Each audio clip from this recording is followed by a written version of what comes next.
नमस्कार दोस्तों, क्या आप या आपके जानने वाले किसी रिश्ते में कठिनाइयों का सामना कर रहे हैं? क्या आप जानना चाहते हैं कि भारत में तलाक लेने की प्रक्रिया क्या होती है? तो आप बिल्कुल सही वीडियो देख रहे हैं, क्योंकि आज हम बात करेंगे भारत में तलाक कैसे फाइल करें, वो भी एक एक स्टेप में आसान भाषा में। वीडियो को अंत तक जरूर देखें, क्योंकि इसमें हम म्यूचुअल डिवोर्स और कंटेस्टेड डिवोर्स दोनों तरीकों की पूरी जानकारी देंगे। चलिए शुरू करते हैं। सबसे पहले जानते हैं तलाक क्या होता है।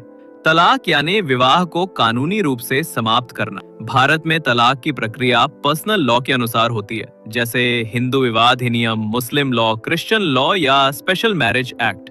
हर धर्म के लिए नियम थोड़े अलग होते हैं, लेकिन आज हम आपको एक सामान्य प्रक्रिया बताएंगे जो ज्यादातर मामलों में लागू होती है। अब जानते हैं तलाक के प्रकार यानी types of divorce. Mutual divorce यानी आपसी सहमति से तलाक, जहां पति पत्नी दोनों ही तलाक के लिए तैयार हों। कंटेस्टेड डिवोर्स यानी एक पक्ष द्वारा तलाक, जहां केवल एक पक्ष तलाक चाहता है और दूसरा पक्ष तैयार नहीं है। अब समझते हैं म्यूचुअल डिवोर्स की प्रक्रिया। स्टेप 1, पति पत्नी को आपसी सहमति से तलाक लेने के लिए कुछ बातों पर सहमति बनानी होती है, जैसे बच्चों की कस्टडी, प्रॉपर्टी बंटवारा, मेंटेनेंस यानी भरण पोषण। स्टेप 2, फैमिली कोर्ट में एक जॉइंट पिटीशन दाखिल की जाती है। इसमें बताया जाता है कि दोनों अब साथ नहीं रह सकते और तलाक लेना चाहते हैं। स्टेप 3, कोर्ट पहली सुनवाई पर दोनों पक्षों को बुलाता है और पूछता है, क्या आप वाकई तलाक चाहते हैं? अगर कोर्ट को लगता है कि निर्णय समझदारी से लिया गया है, तो वो अगली तारीख देता है। स्टेप 4, 6 महीने की कूलिंग पीरियड, यानी दोनों को 6 महीने का समय मिलता है। इस दौरान अगर दोनों सुलह कर लें तो याचिका वापस ली जा सकती है। स्टेप 5, 6 महीने बाद कोर्ट दूसरी सुनवाई पर दोनों पक्षों से दोबारा पूछेगा। अगर दोनों तलाक पर अड़े हों तो कोर्ट डिक्री जारी कर देगा। नोट, कुछ केस में 6 महीने का पीरियड हटाया भी जा सकता है। पूरी प्रक्रिया लगभग 6 महीने से 1 साल तक में पूरी हो जाती है। अब समझ लेते हैं कंटेस्टेड डिवोर्स की प्रक्रिया, यानी उन मामलों की प्रक्रिया जहां केवल एक पक्ष तलाक चाहता है और दूसरा नहीं।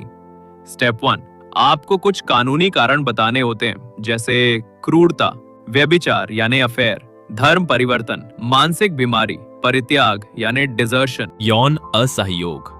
स्टेप 2, जिला फैमिली कोर्ट में तलाक की अर्जी दायर करनी होती है। एक पक्ष के द्वारा याचिका दाखिल की जाती है।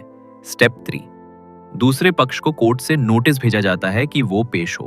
स्टेप 4, दूसरा पक्ष कोर्ट में जवाब देता है कि वो तलाक चाहता है या नहीं। जवाब में आरोपों का खंडन या स्वीकार भी कर सकता है। स्टेप 5, कोर्ट में सबूत पेश किए जाते हैं, जैसे medical reports, chats, call recordings, गवाह आदि। स्टेप 6, दोनों पक्षों के वकील सवाल जवाब करते हैं। ये प्रक्रिया लंबी चल सकती है, 2 से 5 साल तक।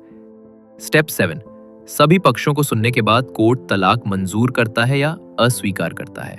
आइए जानते हैं तलाक के दौरान महत्वपूर्ण बातें। एक अच्छा फैमिली लॉ वकील आपकी मदद करता है। वकील के बिना भी केस चल सकता है, लेकिन लीगल जटिलताएं आ सकती हैं।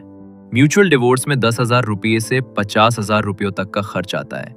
कॉन्टेस्टेड डिवोर्स में 50,000 रुपये से 2 लाख रुपये या उससे ज्यादा का भी खर्च आ सकता है। ये केस की लंबाई पर निर्भर करता है। कोर्ट बच्चों के हित में निर्णय लेता है। माता पिता में जिसे जिम्मेदार समझा जाए उसे कस्टडी दी जाती है। पत्नी या कुछ मामलों में पति कोर्ट से गुजारा भत्ता मांग सकता है। कोर्ट कमाई, खर्च और जरूरतों के आधार पर फैसला देता है। अब जानते हैं ऑनलाइन तलाक क्या है। आजकल कई पोर्टल्स ऑनलाइन म्यूचुअल डिवोर्स में मदद करते हैं, जैसे Vakil search, Loreto, legal cart आदि। लेकिन ध्यान रहे, तलाक की अंतिम प्रक्रिया कोर्ट में ही पूरी होती है। आइए जानते हैं तलाक के बाद की जिंदगी के बारे में। तलाक का मतलब जिंदगी खत्म होना नहीं है, ये एक नया शुरुआत भी हो सकती है। समाज भले कुछ कहे, लेकिन खुद की खुशी और मानसिक शांति सबसे जरूरी है।